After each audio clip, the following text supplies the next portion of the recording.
प्रतीक्षा करतायत संबंधित अधिकारी. जे निर्णय होईल त्याच्यानंतर बाकीचे स्टेप्स घेता येतील. पण एक पर्यावरण मंत्री म्हणून नाशिकची काही वृक्षतोड होते त्याला आपण पण नाशिकची म्हणून नाही, आता पर्यावरण मंत्री मी आहे, पण आता एखाद्या ठिकाणी अपरिहार्यता असेल तर तेवढे वृक्ष जे तोडले त्याच्यापेक्षा किमान तितकंच तरी वृक्ष लावले पाहिजे आणि ते जगतील याची काळजी घेतली पाहिजे. त्यामुळे तेवढेच मोठे वृक्ष बाहेरून राज्यातून मागवून वेगवेगळ्या नर्सरीतून त्याचं वृक्षारोपण केलं पाहिजे असं मला वाटतं. मी पर्यावरण मंत्री नंतर आहे, आधी पर्यावरण प्रेमी आहे, तर ते माझं कर्तव्य प्रत्येकाने जर केलं तर तो विषय मार्गी लागेल. आलेली हरितवादाकडून त्यामुळे कुंभमेळ्याच्या कामांना कुठेतरी विलंब होऊ शकतो या संदर्भात आपण ते सोडून बाकीची कामं चालू आहेत. तेवढ्या पुरता पॅच सोडून बाकी कामं चालूच आहेत. सप्टेंबरमध्ये ध्वजारोहण म्हणजे डिसेंबर पर्यंत 5 डिसेंबर पर्यंत प्रदूषणाची अशी कुठली यंत्रणा अशी नसते. प्रदूषण कमी करण्याची यंत्रणा असते आणि आमचं जे खातं आहे ते खातं त्याच्यावर निरीक्षण करतं आणि नियंत्रण करतं. जे करायचं आहे, समजा आता उद्योग विभाग आहे तर MIDC मध्ये जे कॉमन एफ्लुएंट ट्रीटमेंट प्लांट आहे ते उद्योग विभागाने सगळ्या इंडस्ट्रीनी मिळून बनवायचं असतो. त्याच्यामध्ये पार्टिसिपेट करतं आम्ही पर्यावरण विभाग. तसेच आता हे अर्बन डेव्हलपमेंट आहे, शहरामध्ये महानगरपालिकामध्ये ते STPs त्यांनी बनवायचे आहेत. आम्ही त्यांच्यावर नियंत्रण करतो. आमचं डिपार्टमेंट नियंत्रणाचं काम करतो.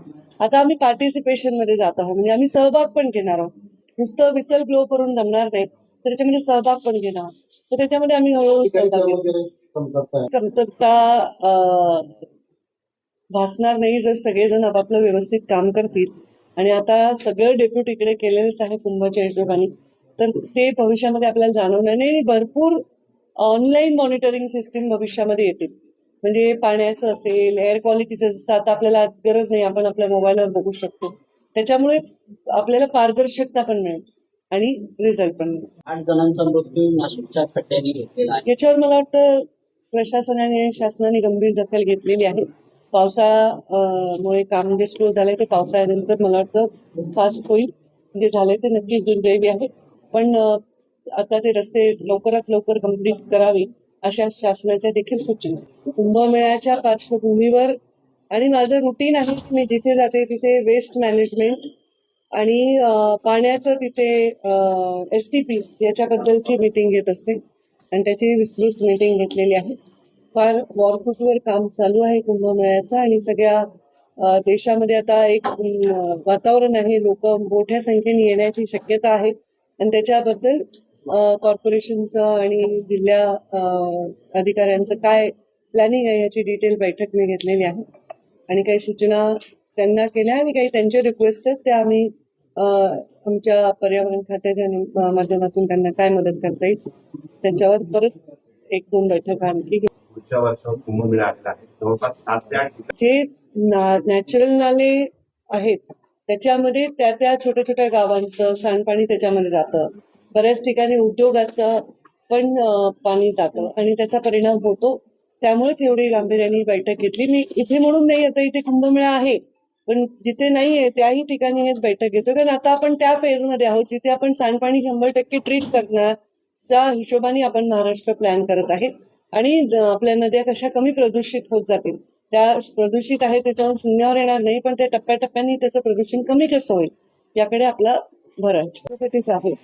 तर ते सांडपाण्याचं जे डायरेक्ट नद्यांमध्ये सोडलं जातं ते ओव्हरऑल महाराष्ट्रामध्ये आता वरचेवर आपल्याला कमी होताना दिसेल.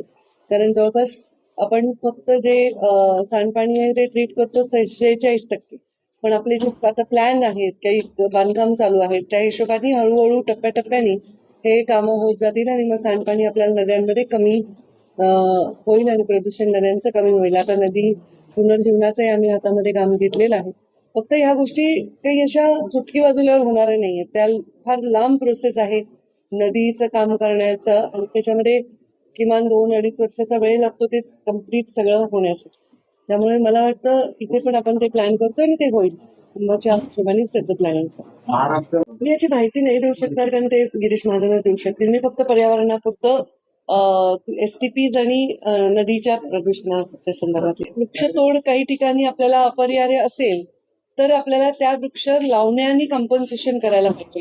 आणि त्यामुळे या हरित कुंभाचाही मोठा विषय आपण करतोय आणि त्याच्यामध्ये जास्तीत जास्त वृक्षांची लागवड व्हावी आणि कमीत कमी वृक्ष तोडली जावी याचा आपला प्रयत्न आहे. तेव्हा आपण याच परिस्थितीमध्ये कम्प्लिटली मला आता याच्या नियोजनाचा भाग माझ्याकडे नाही, मी फक्त पर्यावरणापुरता विषय बोलू शकते.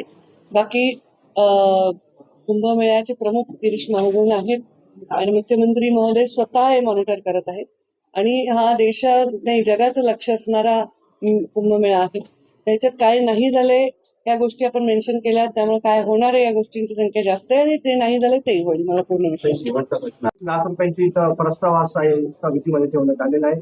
नेमका महापौरांच्या प्रसिद्धीसाठी 25 लाख रुपये देणं योग्य. मी याचं उत्तर देणार नाही, कारण मी दुसऱ्या कोणत्याही व्यक्तीच्या गोष्टींवर टिप्पणी करण्याचं मला आवश्यकता वाटत नाही. दुसरं, महानगरपालिकेतल्या कामकाजावर मी माहिती नसल्यामुळे टिप्पणी करणं योग्य नाही. काय करते ते नियमाप्रमाणे कोणत्याही योजनेला त्या योजनेचं किंवा त्या व्यक्तीचं विषयाचं प्रमोशन करण्यासाठी जो बांधील आणि नियमाने खर्च असेल तो होत असेल तर योग्य आहे आणि त्याच्यावर होत असेल तर अयोग्य.